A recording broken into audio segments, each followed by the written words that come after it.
আসসালামু আলাইকুম বন্ধুরা, আপনারা সবাই কেমন আছেন? আমি ভালো আছি। আমি আপনাদের একটা রেসিপি নিয়ে হাজির হলাম। রেসিপিটি আপনাদের সঙ্গে শেয়ার করছি। আপনার ভালো লাগলে লাইক সাবস্ক্রাইব করে দেবেন।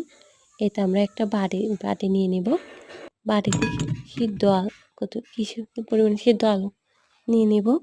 সিদ্ধ আলু নেওয়ার পরে আমরা হলুদ গুঁড়ো দিব কিছু, জিরা গুঁড়ো কিছু পরিমাণ, চিলি ফ্লেক্স এবং স্বাদ পরিমাণ লবণ দেওয়ার পরে আমরা আলতোভাবে হালকা করে ওই সব কিছু মিক্স করে নেব। আপনাদের বলতে ভুলে গেছি যে আমরা আজকে কী রেসিপি শেয়ার করতে যাচ্ছি, তার নামটি কি। রেসিপিটির নামটি হচ্ছে আলু ফ্লেক্স আর চিলি ফ্লেক্স আলু চিপস। আপনাদের ভালো লাগলে আপনারা ভিডিওটি শেয়ার করে দিবেন, লাইক করে দিবেন।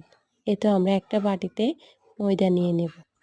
ময়দা নেওয়ার পর এই মিক্স করা পটেটো আলুগুলো আমরা ময়দাতে আলতোভাবে হালকা ঘুরিয়ে ময়দা আলুর সঙ্গে মিক্স করে নেব। এভাবে একই সেমভাবে আমরা সবগুলো এক একটা আলতো করে ভেঙে না যায় মতো হালকা করে আমরা ঘুরিয়ে আলুগুলো পাত্রে রেখে দেব।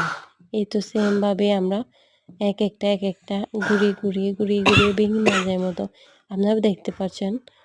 সব কিছু আমি আস্তে এই ঘুরিয়ে ওই ময়দাগুলো আলুর সঙ্গে মিক্স করে নিয়ে নিলাম। আপনারা দেখতে পাচ্ছেন আমার প্রায় শেষের দিকে, প্রায় শেষ। আমাদের সব মিক্স করা শেষ হওয়ার পর আমরা একটা পাত্রে কড়াই গরম করে নেব।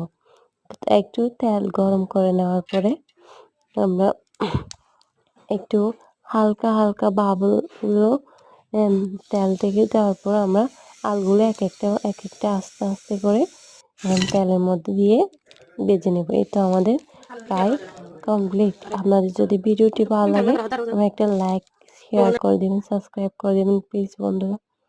আসসালাম।